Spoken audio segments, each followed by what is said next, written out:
क्या एक स्त्री का अपना सम्मान और स्वतंत्रता समाज की परंपराओं से बड़ी हो सकती है? एक ऐसी स्त्री की कहानी जिसने समाज के नियमों को चुनौती देने का साहस किया, जिसने अपमान, तिरस्कार और बंधनों के बीच भी अपने आत्मसम्मान को नहीं छोड़ा। आखिर क्यों मृणाल को अपने ही जीवन से त्यागपत्र देना पड़ा? क्या उसका निर्णय सही था या समाज की कठोरता ने उसे मजबूर कर दिया? आज हम जानेंगे जैनेंद्र कुमार के प्रसिद्ध मनोवैज्ञानिक उपन्यास त्यागपत्र की पूरी कहानी और उसका गहरा अर्थ। तो आइए हिंदी साहित्य की इस अनोखी कृति को समझते हैं। दोस्तों, उपन्यास की मुख्य पात्र मृणाल है। मृणाल एक संवेदनशील, स्वाभिमानी और विचारशील स्त्री है।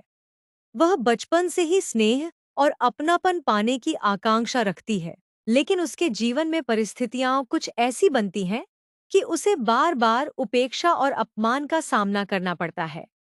मृणाल का पालन पोषण उसके भाई और भाभी के घर में होता है। भाभी का व्यवहार उसके प्रति कठोर और उपेक्षापूर्ण रहता है। घर में उसे प्रेम और सम्मान नहीं मिलता, बल्कि वह हमेशा तिरस्कार और नियंत्रण का अनुभव करती है। समाज की परंपरा के अनुसार मृणाल का विवाह एक ऐसे व्यक्ति से कर दिया जाता है जो उम्र में उससे काफी बड़ा है। यह विवाह मृणाल की इच्छा से नहीं, बल्कि परिवार और समाज की व्यवस्था के अनुसार होता है। विवाह के बाद भी मृणाल को सुख नहीं मिलता। उसके पति का स्वभाव कठोर और संदेहपूर्ण है। वह मृणाल के मन को समझने की कोशिश नहीं करता। इस प्रकार विवाह, जो सामान्यतः जीवन में सुख और सुरक्षा का माध्यम माना जाता है, मृणाल के लिए एक प्रकार का बंधन बन जाता है। मृणाल का जीवन धीरे धीरे संघर्ष और पीड़ा से भर जाता है।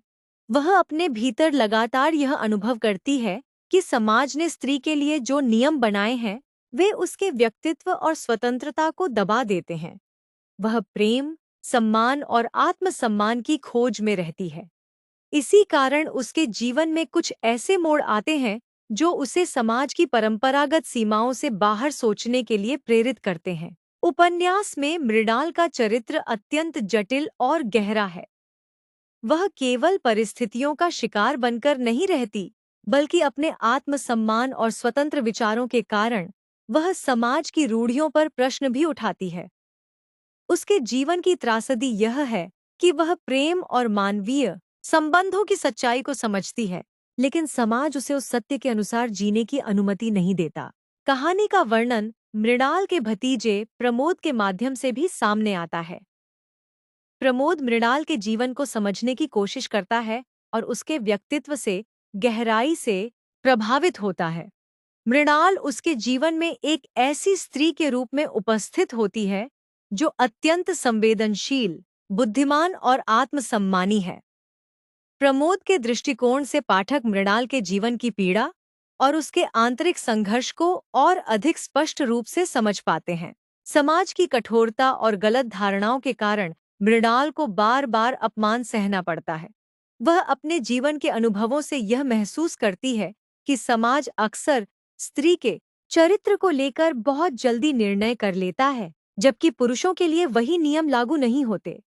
इस असमानता के कारण मृणाल का मन समाज से धीरे धीरे दूर होता जाता है। अंततः मृणाल अपने जीवन के अनुभवों और संघर्षों के आधार पर एक महत्वपूर्ण निर्णय लेती है।